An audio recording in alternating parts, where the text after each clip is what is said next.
let's see. We can get started. Okay. Okay, sounds good. Good afternoon, everyone, except for those of you on the West Coast. Good morning still. Thank you for joining us today. Our apologies for the delay in getting started today. We did have technical issues, and we thank you for your patience, and we thank you for hanging around and being part of our call. And most of all, thank you for your time and for joining us this afternoon. We really greatly appreciate it.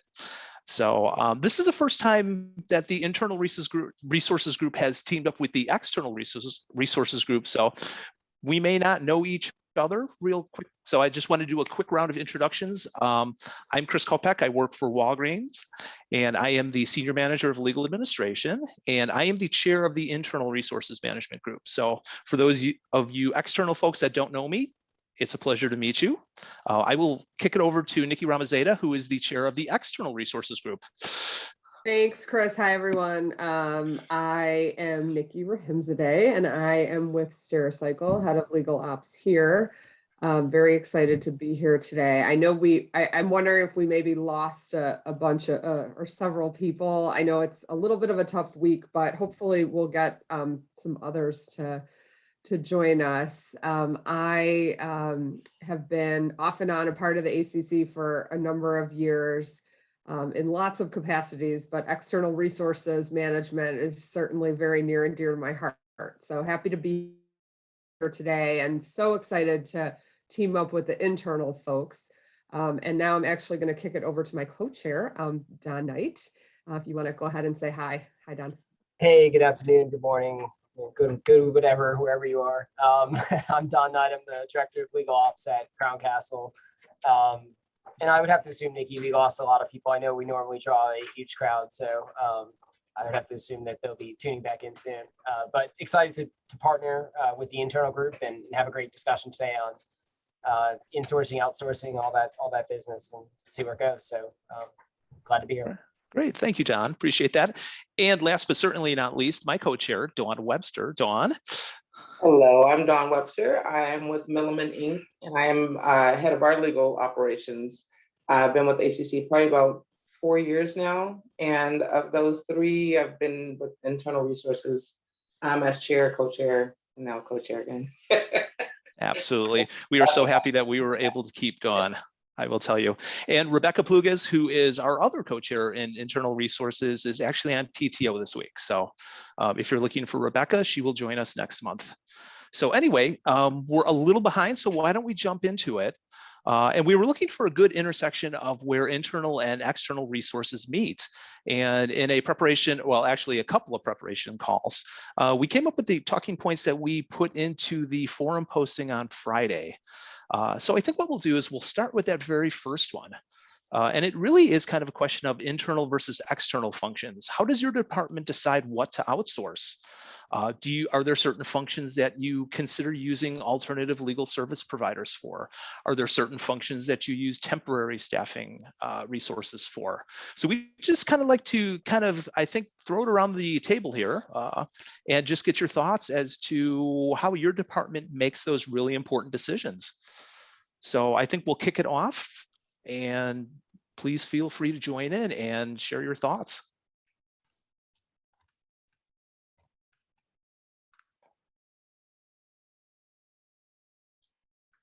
I don't know, Chris, for us, I mean, a lot of times there's a risk component. So for example, litigation, that tends to be outsourced. I think that's pretty common.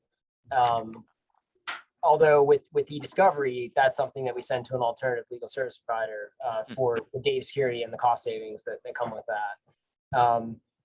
What we're kind of struggling with actually is the transactional work. Traditionally, we've outsourced that and negotiated like flat fees for certain transaction types, but we're also exploring the possibility of insourcing some of that work and what that might look like.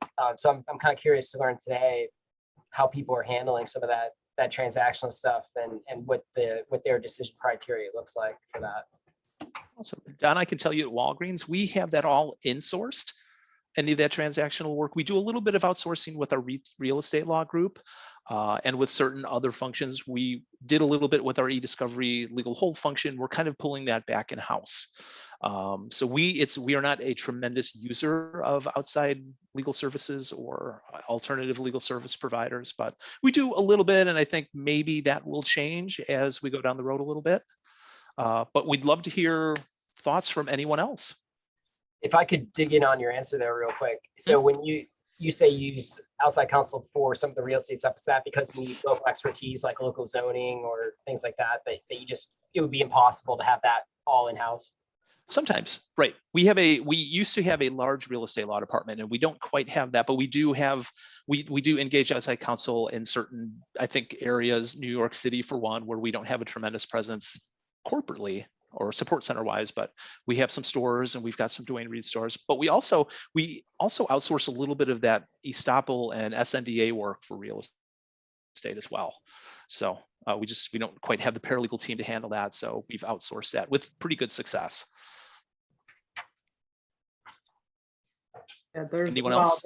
There's a lot to sort of unpack on that, and a lot we could that we can do in those areas. I would say, so from our perspective, we're not really using alternative service providers. I would say for the most part, the things that go out are typically for expertise reasons. And so we do rely heavily on outside counsel. We're also a very lean law department, given our size, scope, revenue. When I stack us against any benchmark, we just come out really light. And so I do think that's sort of created an over-reliance externally, but it does also give us the flexibility and scalability of not having the fully burdened internal FTEs. So there's always that balance. Similarly to what Don said, we do also use a risk-based model and really look at it's not anything very formalistic. I'd actually like it to be a little bit more formal. We're working on some of that. We actually just created a risk matrix for some of our litigation work, whereby we can do more of a substantive analysis to help determine kind of what needs to really go out and where. But other than that, it is largely informal, I would say, those decisions. So. Great, thank you, Nikki. Anyone else with thoughts on that? I'll chime in. This is Jim Williams from Xerox, and we've had some attrition in our department, especially in the last few months, and backfilling those internal roles, takes time, and it's hard to find sometimes the right fit. Does anyone have recommendations for like, outside GC type firms to use, in kind of a temporary model as we backfill roles, mainly for transactional business, not litigation, but mainly transactional? Have you tried secondees from any of your law firms? And sometimes they'll give you a good discount or break on that. We have what I'm using right now, and it's working so far. It is a kind of a similar firm that does just kind of secondment, and it's called a firm called Outside GC. I don't know if anyone else is familiar with that, but the reason I'm kind of asking is that it may become our new model. It may be that we just decide to get leaner on internal staff and rely more on non-traditional law firms for transactional work. We rely on law firms for our complex work and litigation work, but for transactional work, I'm just trying to kind of learn what's out there and understand if other, Fortune 500 kind of companies have opted kind of a hybrid approach of in-house versus, firm, but not traditional firm for transactional work. Are they like an Axiom? Yes, that's a good compare. Okay, okay. Jim, we've used Axiom time to time, but nothing or a permanent use of them or like a longer term engagement. Not sure that helps, but okay, it's kind of the way that it is here. But anyone else? It's a great question. I mean, what I'm sort of thinking about doing is if I do insource some of that transactional work, I would still keep my panel of outside counsel firms and have those flat fees in place kind of as an overflow, or if I need specific expertise. So Jim, I don't know if it's worth, I know it's a traditional firm. It's not exactly a unique idea, but if you can scope out what you need and get those on really low fixed fees, then maybe that's an option for you. Like go into a smaller firm or somebody who'd be happy to have the work. Sure. Okay. And so, I'm chiming in because this area I don't work on. So our deputy GC, she covers all of our firm stuff, our legal stuff that way, contractual, and I do everything else. So that's the only reason I'm not chiming in on this, because we do a lot of our work in-house though. I will say that we do a lot of work in-house. We do have external counsel that we use that we're looking to, my input is asking, can we look into cutting that back? And I've been don't talk about that for the last little bit. So I'm still hoping we can look at that, because I think there's opportunity for great cost savings just in the few things I have researched. But yeah, so I just wanted you to know why I wasn't chiming in on that part. Does anyone on this call know? So I know we used to say that the sort of really, really rough number of what an in-house counsel costs is about $110 an hour.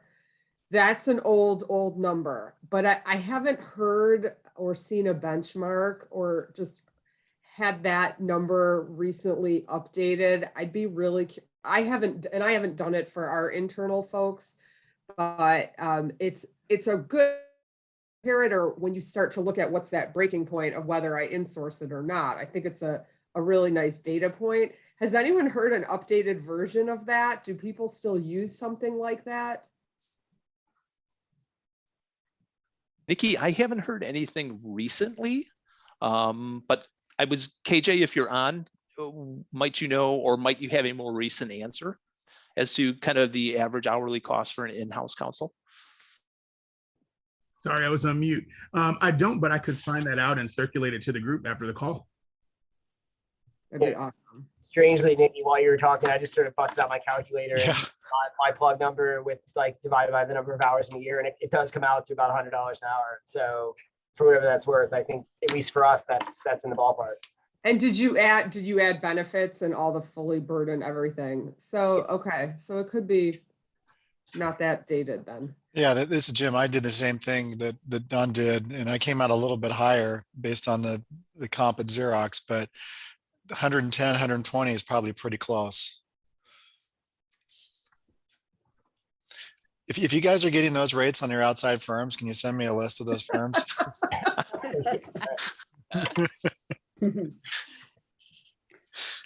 Yeah. This is Heather. I was going to say, it's been a few years since I've done that calculation, Nikki, but the 100 and a quarter range was what I would usually mark it up. So I was doing like 100 and a quarter.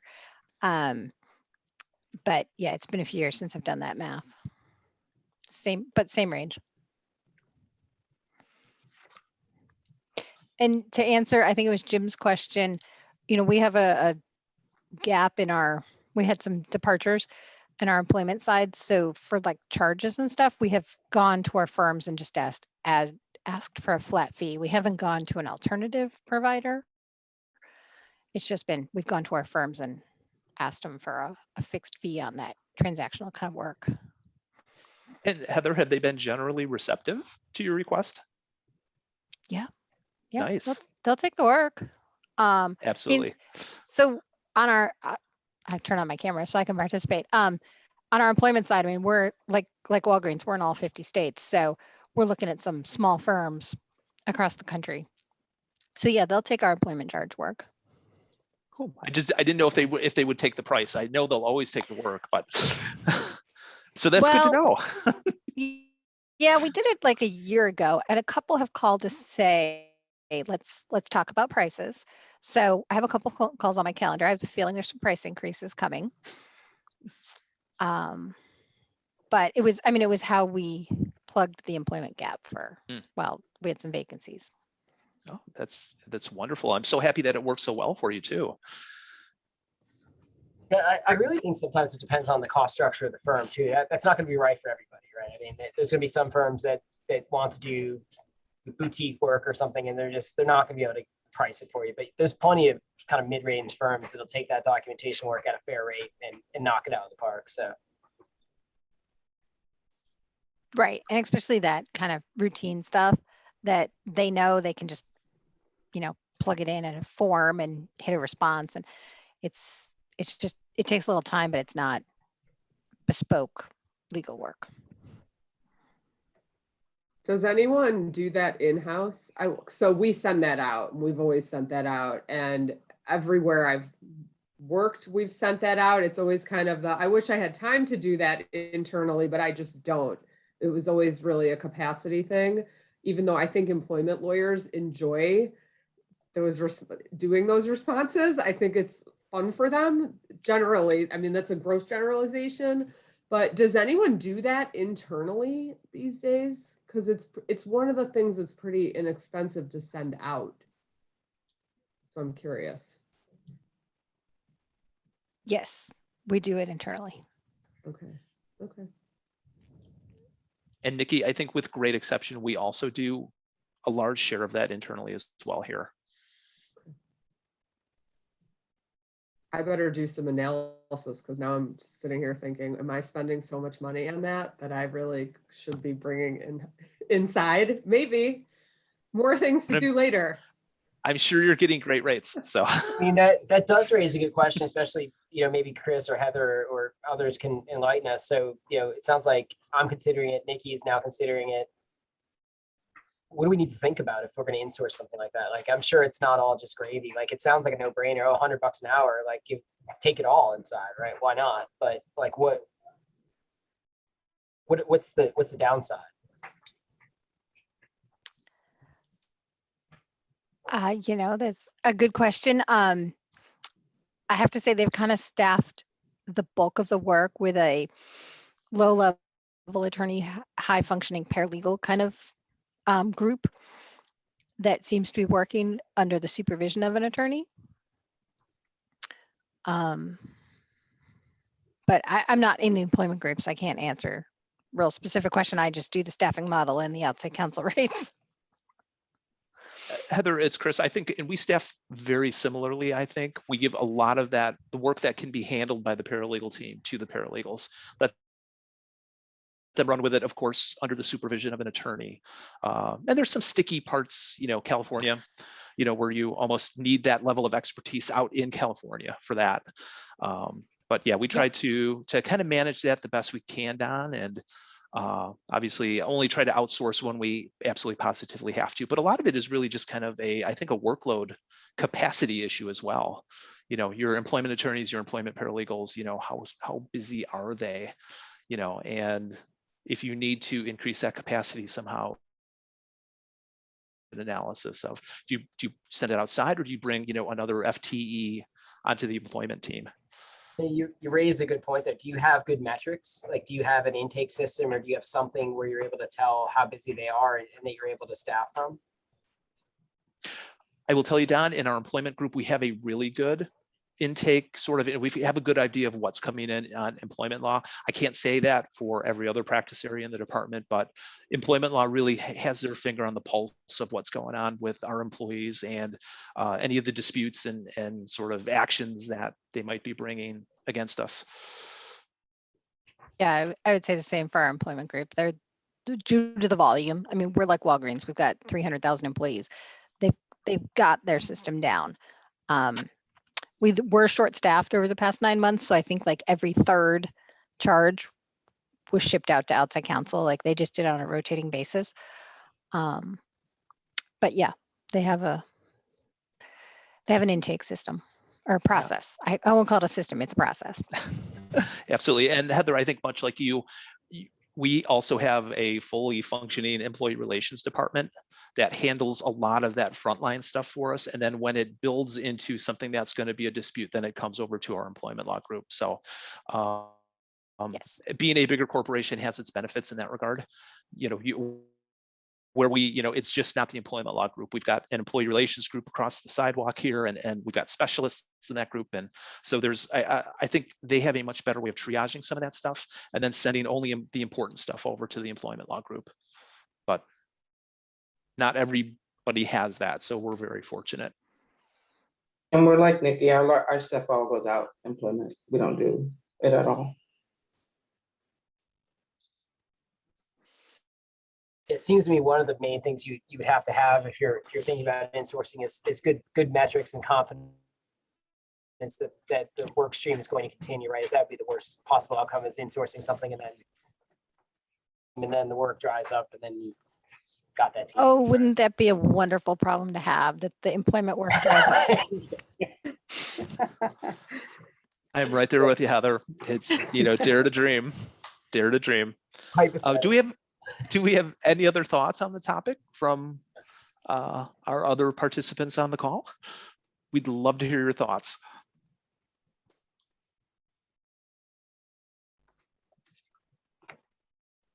Okay, I'll take that as a no. Do we have any other questions on this topic? I have a question. I'm sure it's tangential, but it's still a question. Has anybody here used data on their external law firms or service providers to make a business case to insource something, to hire internally, whether it's a lawyer or a staff or even a legal ops person? But curious if anyone's really kind of done a breakdown from their e-billing system to say, hey, look at this trend or what have you, we really need to bring this in, and here's why. Hi, Nikki. This is Midori Vasquez from Arconic. We just did an RFP for our trademark IP work, and the responses that we're getting back, I pretty much said I can hire somebody for what they're what they want to charge us. So we're now taking a deeper look at that because of the monthly fees that they were looking at, and they were pretty much the same across the board. Some of them were a little bit different, but if you go middle of the road, what the RFP, the alternative fee arrangements were, it was basically a paralegal, an experienced paralegal. So I even asked the attorneys, like, do you have the bandwidth to supervise this paralegal if she could take the work in-house? And so they're seriously considering it. So that's one of the ways that we did it, is we took the RFP and we're lining it up with what we can pay internally. In Pittsburgh, it's a little bit less here to pay a paralegal than it would be like in New York or California. Nikki, we're starting to use that here at Walgreens. And it's really it's become kind of a function of having too much external spend and having that questioned. Why are you spending so much? It's because we don't have the resources internally to do some of that work. So I think we're trying to use some of that to strike that balance that we all seek between internal and external. But we are so leanly staffed internally that unfortunately our external spend it can be quite high sometimes.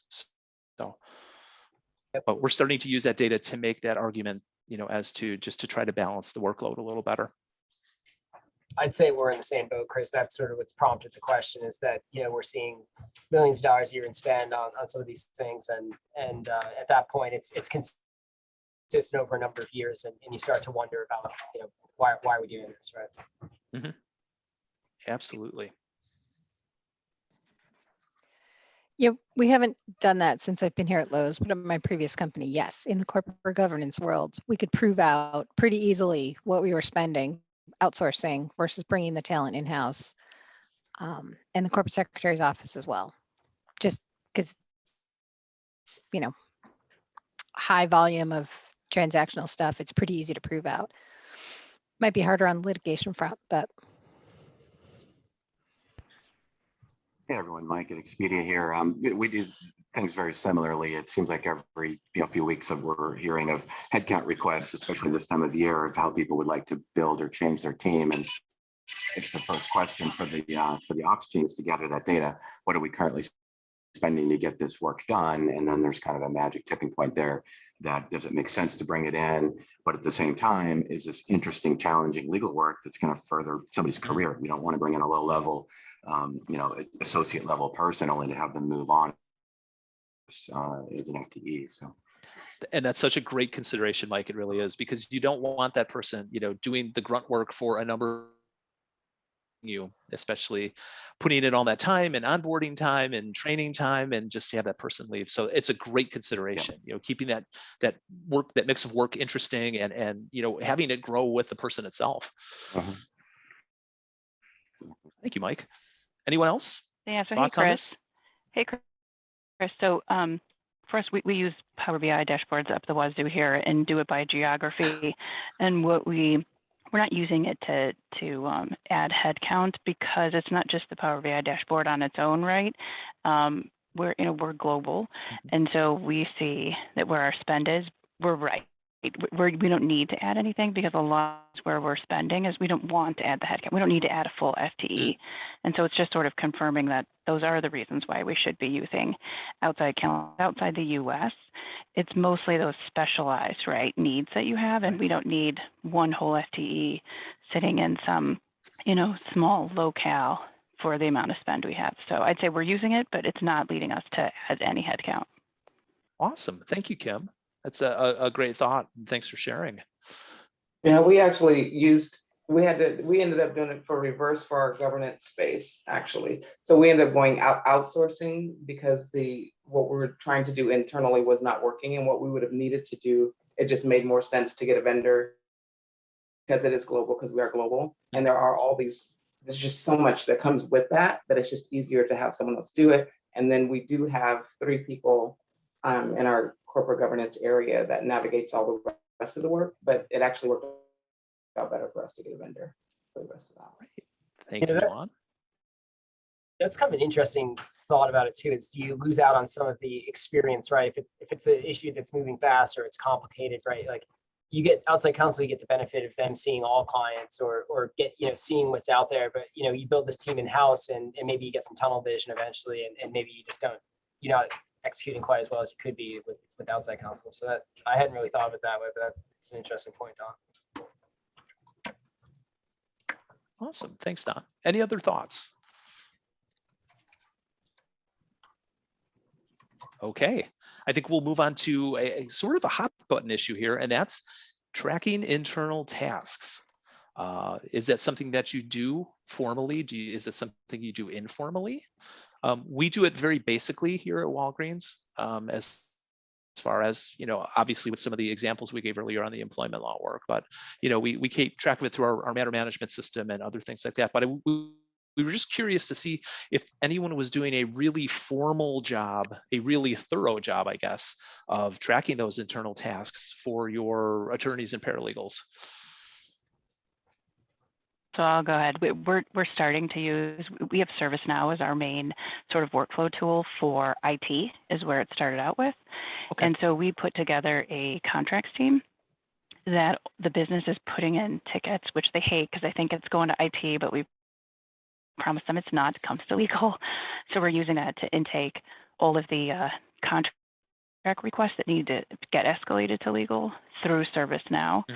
We're tracking on the back end, the contract managers. We moved most of the indirect procurement NDA handling to contract managers from having attorneys.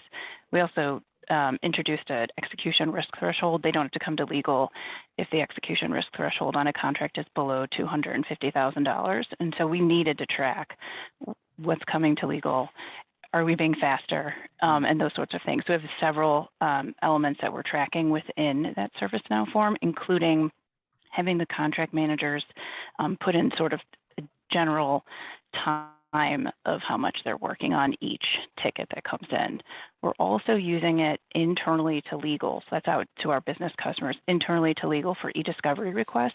We have our own e-discovery team here at Coke within legal ops, and all of the paralegals and attorneys put their tickets into ServiceNow when they want to do productions and pulls of that sort of nature. We'd like to expand it outward more to the other practice areas, but have not yet. HR is also using ServiceNow now, and so is our real estate team outside of legal, just other areas that are starting to use the workflow tool. That's great. And that's really cool. So we built an intake on SharePoint, and it's one of those I'm truly hoping that it fails fast because it's not designed for that. And I'm actually very interested in the ServiceNow component. Kim, I might want to set up a call with you separately offline, because you're actually the first person I've talked to or heard from that's actually using it. I've talked to several people that are considering ServiceNow for legal intake and workflow, but I don't know anyone that's actually Yeah, doing it. So they have a really exciting. cool legal sort of module. We are using just the general ServiceNow. We're trying to use it for all applications across Coke and not, do separate sort of modules. It's working out so far. We've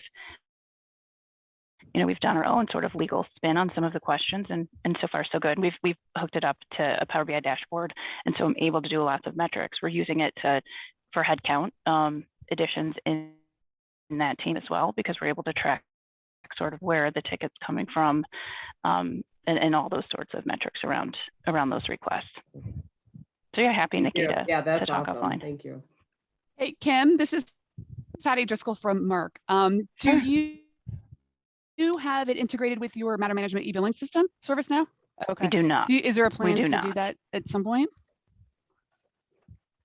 Not right now. I know our legal ops IT head would love to do that. Right now, we're just trying to do little bits to get people to use it. So that could be great down the road. And you didn't have right any now. people, any like business, any of the businesses weren't giving you a hard time about doing it this way, like almost like the IT ticket that everybody complains about? There was definitely some change management. We did it in our training and assured them that they would get, legal right away. And it's just been sort of a process as we've done it, that they're like, okay, actually legal does respond. It doesn't get lost in the regions of IT. And so they get an email right back once we assign out the ticket to someone. We have the supervisor of the contract managers is the queue manager. And so she assigns out the tickets, within an hour or so of receiving them, and business then receives a ticket, giving them a name, right? So they know this contract manager is working on it, and so they can always contact them. We do ask the contract managers though to communicate with their customers through ServiceNow. That took some use, getting used to for the team. We've been doing it. We went live last November, so it's been a year. That's great. Yeah, we're actually doing the exact same thing with ServiceNow, and we're using it in our real estate practice group right now, but we're expanding it out to other practice groups within legal, and it's been great for the most part. I mean, there's been some technical snafus to work through, but the work's getting distributed more evenly. We have metrics. We have the idea that someone could actually take a vacation and someone else could pick up their work and see where they are and keep it moving forward. So it's been overall great. That's great. So would you also use that as like a document repository for any documents related to like, feedback, I don't know, anything like a contract? Would you house that contract in that? No, it's just a request. Got it. Okay. And they can attach things for us to look at, et cetera, but it's not the system record. Got it. That stuff. Yeah, I'll put a little wrench in this whole thing. We are looking at, we have separate sort of contracting tools. So we use Contract Express for creation. We use ServiceNow for the workflow. We use right now LexCheck for third party sort of AI review and redlining of contracts. We would like to get into just one system so that we don't have all these separate APIs running between the systems. And we would probably stop using ServiceNow for the contract intake if we go to one tool, because it'll have the workflow built into it. Got it. But we'd still try to use it, right? We'd still use free discovery and then try to use it maybe for other practice areas. Yeah, I'll say it wasn't our first choice either. With our matter management system, we got a legal request module that just didn't really have a lot of functionality to it. So we started looking at alternatives, and that's the rest of the companies using ServiceNow. And so it was sort of an available free alternative that works pretty well. So that was it. Yeah, Don, I don't know about you, but for us, it was sort of like, we have the Cadillac, why would we not be using it? So anytime we tried to mention anything else, they were like, yeah, no. Well, that's sort of what we did with SharePoint. It was like, we have it, so let's build something with it. And like it or not, and as sort of painful as it is, we are getting metrics out of it. It's extremely manual, and you don't get the same kind of precision that you do with a true workflow tool. People have to actually go in and input dates and all of that stuff, but it's a lot better than nothing. So, I'm knocking it a little bit, but it's actually pretty good. I'm surprised that we can do as much as we can with it. It's just kind of painful. Is anyone else using a tool similar to what Kim and Don use?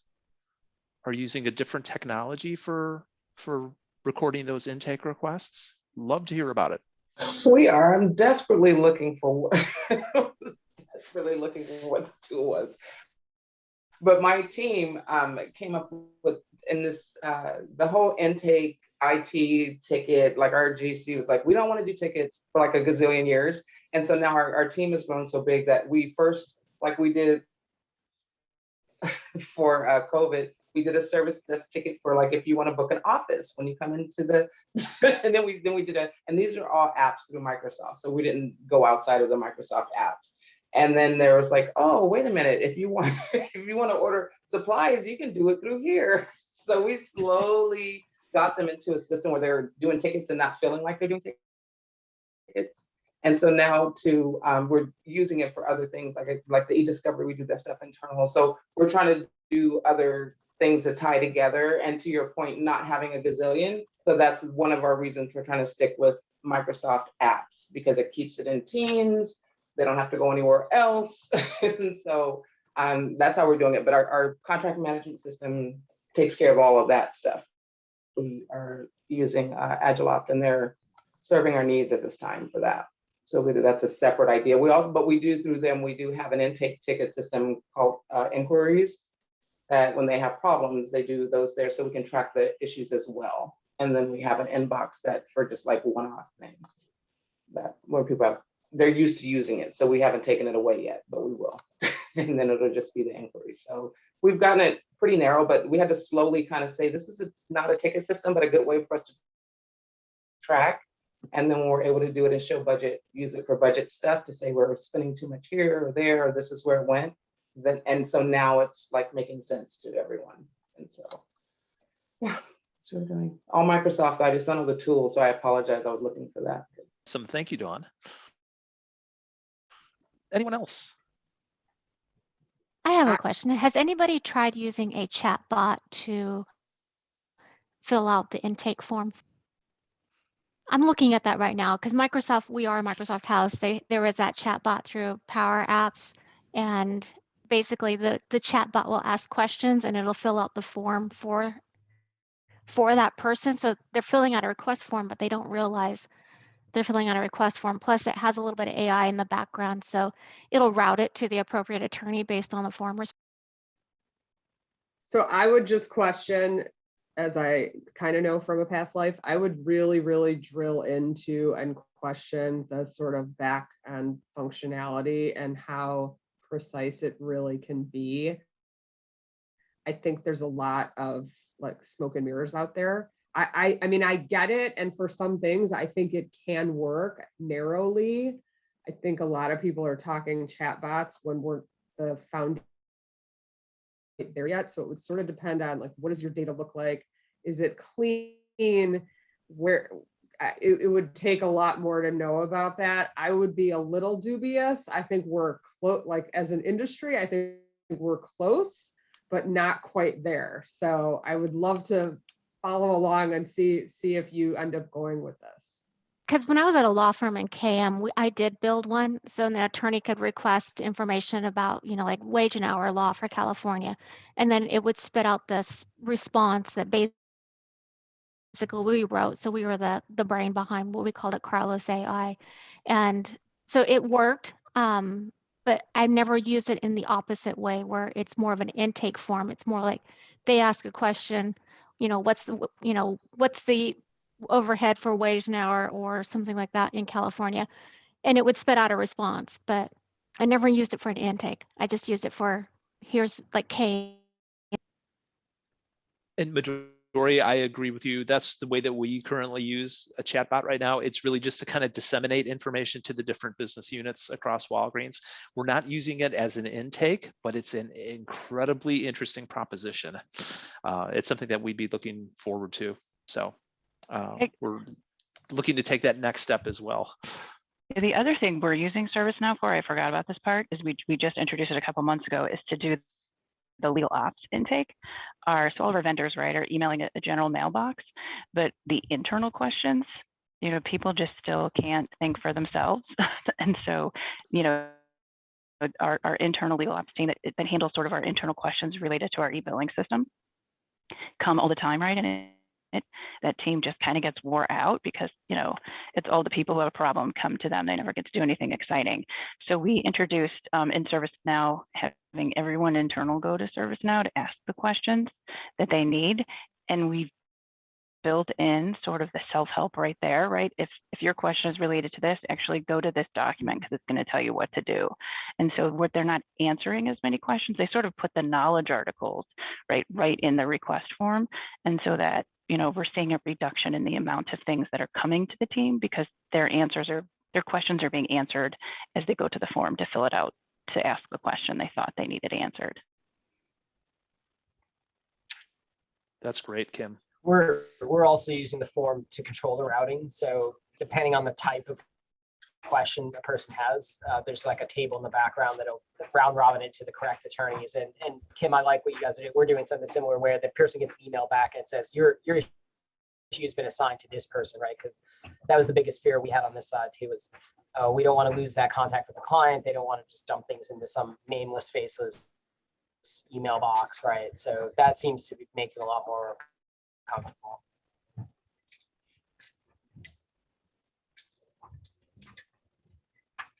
Awesome. Anything else? Any other thoughts on that?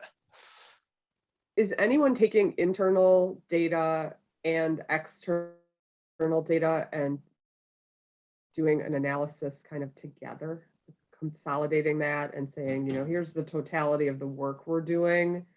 Here's what's being done in, you know, if you take like a matter type, is anybody kind of looking at the internal component and external component and doing any analysis on that? Not by matter. We don't bill our time internally like timekeeping. We do allocations quarterly. People are directionally correct and just allocate percentages of time to each of the Coke businesses and geographies. And then we do sort of put that together with our external spend and internal spend for all of the general counsels of all the different Coke companies to see that together, but it's not by matter, it's just by practice area. I mean, you know, coupled with what they can see from the e-billing data by matter.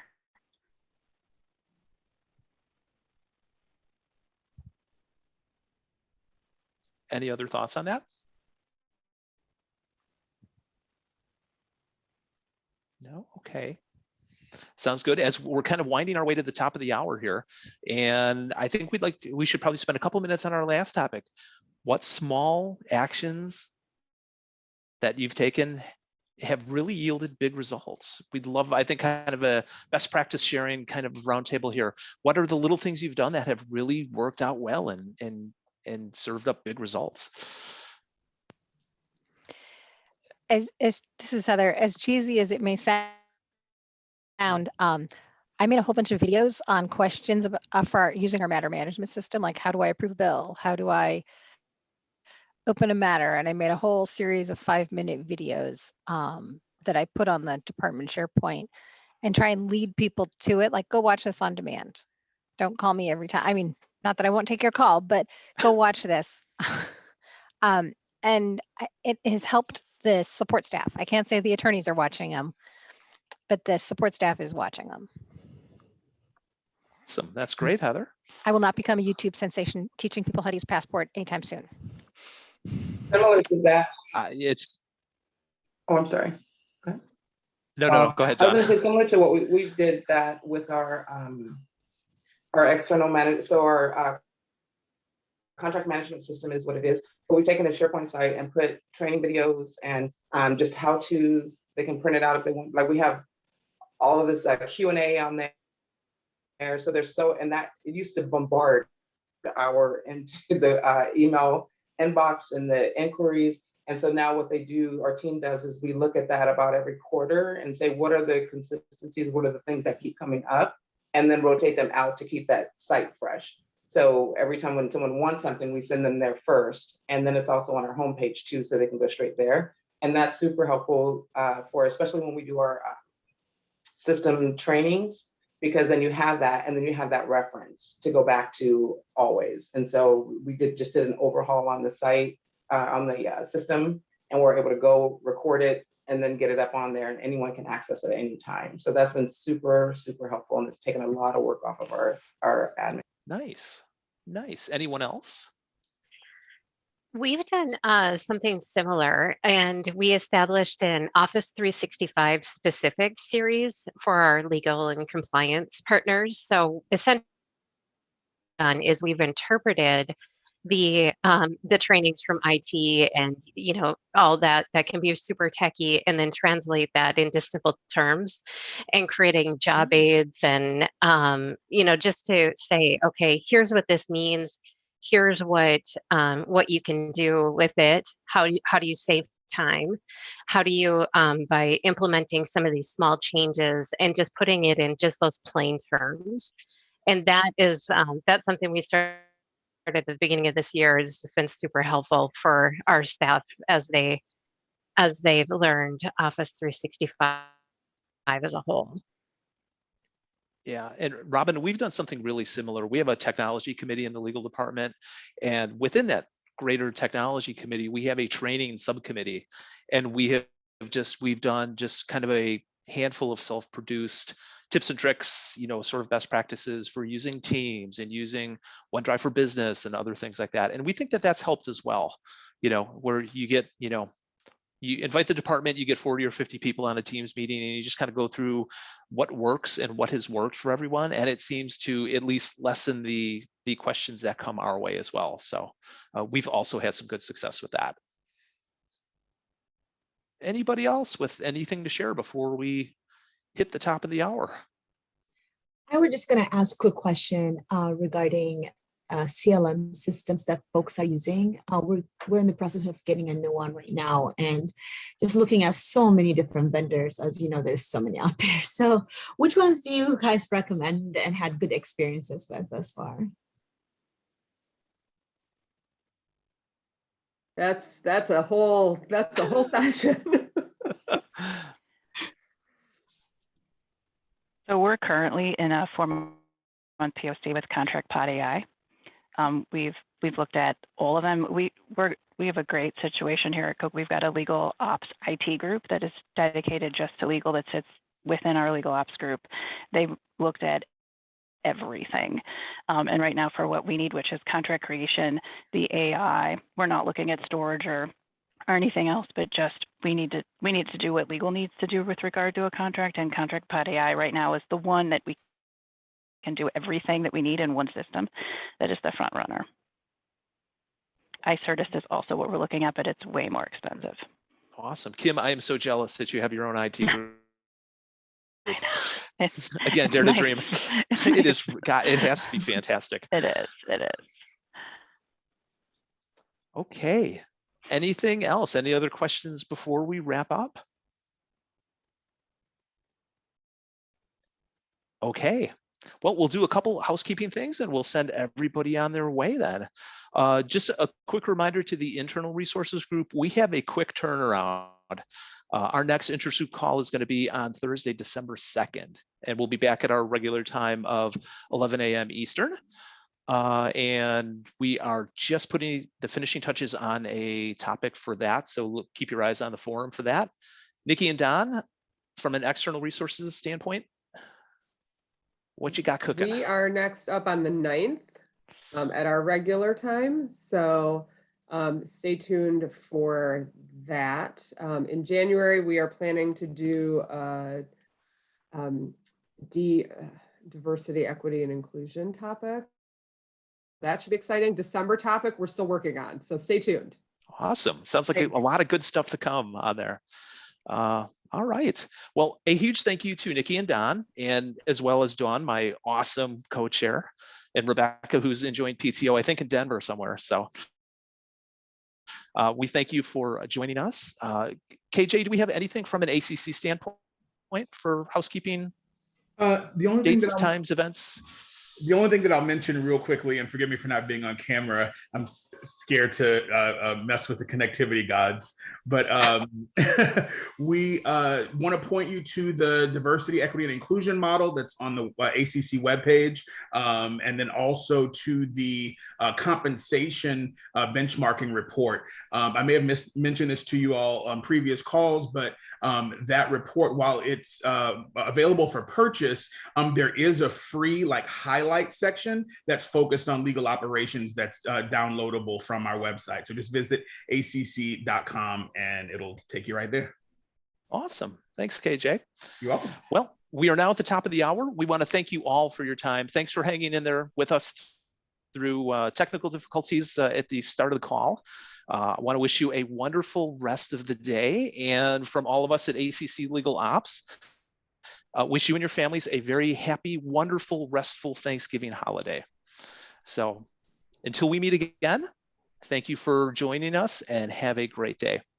Take care all. Thanks, everyone. Bye. Thanks, Chris. Bye.